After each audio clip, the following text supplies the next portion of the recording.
Breaking news CM Revanth రెడ్డితో MRPS వ్యవస్థాపక అధ్యక్షుడు మంద కృష్ణ మాదిగ భేటీ అయ్యారు. మంత్రి దామోదర్ రాజనరసింహతో పాటు పలువురు మాదిగ సామాజిక వర్గానికి చెందిన నేతలు కూడా ఈ భేటీలో పాల్గొన్నారు.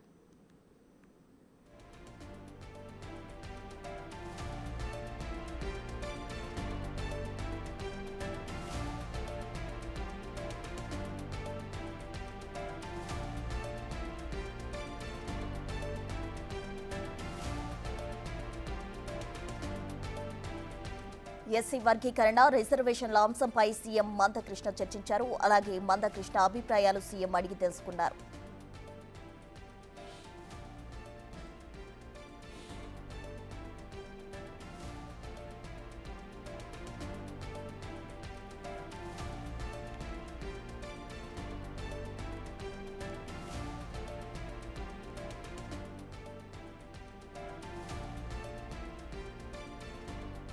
సీఎం రేవంత్ రెడ్డితో ఎంఆర్పీఎస్ వ్యవస్థాపక అధ్యక్షుడు మంద కృష్ణ మాదిగ భేటీ అయ్యారు. అటు మాదిగ ఉపకులాలకు సంబంధించిన ప్రతినిధులు కూడా దీనికి హాజరవ్వడం జరిగింది. పూర్తి డీటెయిల్స్ మా ప్రతినిధి హరికృష్ణ అందిస్తారు. హరికృష్ణ, జూబ్లీహిల్స్లో ముఖ్యమంత్రి రేవంత్ రెడ్డి నివాసంలో ఎంఆర్పీఎస్ జాతీయ నేత మందకృష్ణ మాదిగ భేటీ కావడం జరిగింది. అయితే ఈ భేటీలో మంత్రి పొంగులేటి శ్రీనివాసరెడ్డి, ప్రభుత్వ సలహాదారులు కేశవరావు, సీఎం సలహాదారులు వేం నరేందర్ రెడ్డి, మాజీ ఎమ్మెల్యే సంపత్ కుమార్, మాదిగ కులాలకు సంబంధించిన నాయకులైతే ఈ భేటీలో ఉన్నారు. ప్రధానంగా ఇటీవల కాలంలో రాష్ట్ర ప్రభుత్వం ఎస్సీ వర్గీకరణ చేపట్టడం జరిగింది. ఈ వర్గీకరణకు సంబంధించి ఏకసభ్య కమిషన్ నివేదిక ఆధారంగా ఈ యొక్క ఎస్సీ వర్గీకరణ చేయడం జరిగింది. ఈ యొక్క ఎస్సీ వర్గీకరణలో 3 కేటగిరీలుగా ఈ యొక్క కులాలను, ఎస్సీ సామాజిక వర్గానికి చెందిన కులాలను విభజించడం జరిగింది. అయితే ఈ యొక్క రిజర్వేషన్లకు సంబంధించి ఈ యొక్క 3 కేటగిరీలో కులాలకు, ఉపకులాలకు అన్యాయం జరిగిందంటూ కూడా ఈ యొక్క మందకృష్ణ ఇప్పటికే పేర్కొనడం జరిగింది. ఈ యొక్క విషయం పైన ముఖ్యమంత్రి రేవంత్ రెడ్డితో అయితే ఈ రిజర్వేషన్లకు సంబంధించిన అంశం పైన చర్చించడం జరుగుతుంది. అంతేకాకుండా కేటగిరీ 2లోకి సంబంధించి కేటగిరీ 2లో ఉన్న కులాలను కేటగిరీలో 3లో చేర్చారంటూ కూడా ఒక చర్చ, ఈ యొక్క సమావేశంలో చర్చ జరిగే అవకాశం కొనసాగుతుంది. అంతేకాకుండా అయితే రిజర్వేషన్లకు సంబంధించి ఏకసభ్య కమిషన్ ఇచ్చిన రిపోర్ట్లో కొన్ని తప్పులు ఉన్నాయి. తప్పుల వల్ల కొన్ని సామాజిక వర్గాలకు సంబంధించి ఉపకులాలు కొంచెం నష్టపోతున్నాయి. అటు విద్యాపరంగా కావచ్చు, ఉద్యోగపరంగా కూడా నష్టపోయే అవకాశం ఉందంటూ కూడా ఈ యొక్క భేటీలో ముఖ్యమంత్రి రేవంత్ రెడ్డికి వివరిస్తామంటూ కూడా ఇప్పటికే మందకృష్ణ మాదిగ తెలపడం జరిగింది. అంతేకాకుండా రిజర్వేషన్ల అంశంలో కూడా ఈ యొక్క కమిషన్ ఇచ్చిన నివేదికలో తప్పులున్నాయంటూ కూడా ఈ యొక్క భేటీలో చర్చించే అవకాశం కనిపిస్తుంది. అయితే ఇప్పటికే ఈ యొక్క ఎస్సీ వర్గీకరణకు సంబంధించి మేము స్వాగతిస్తున్నాము, కానీ కమిషన్ ఇచ్చిన రిపోర్ట్ని మేము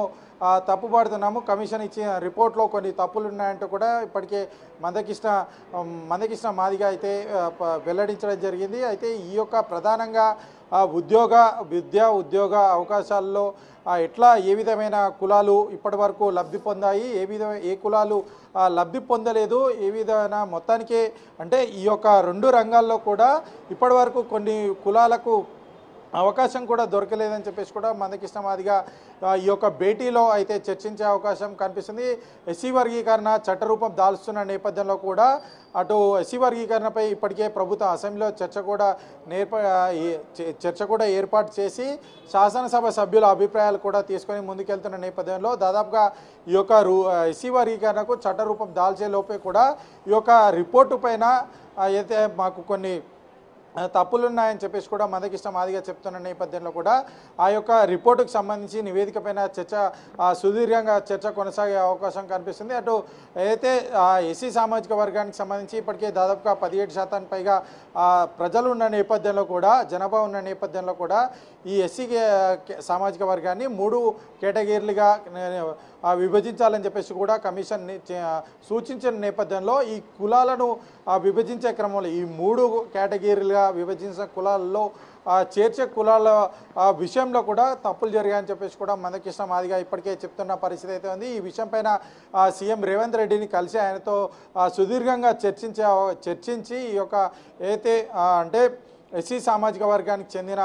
కులాల్లో ఉపకులాల్లో కేటగిరీల వైజ్గా అంటే కేటగిరీ 1లో ఉండే కులాలు, కేటగిరీ 2లో ఉండే కులాలు, కేటగిరీ 3లో ఉండే కులాలు, ఇవి కులాలు ఉండాలని చెప్పేసి కూడా సీఎం రేవంత్ రెడ్డికి అయితే సూచనలు చేయడానికి ఆయన అపాయింట్మెంట్ కోరడం జరిగింది. ఈ అపాయింట్మెంట్ కోరిన నేపథ్యంలో ఆయనతో భేటీ కొనసాగుతుంది.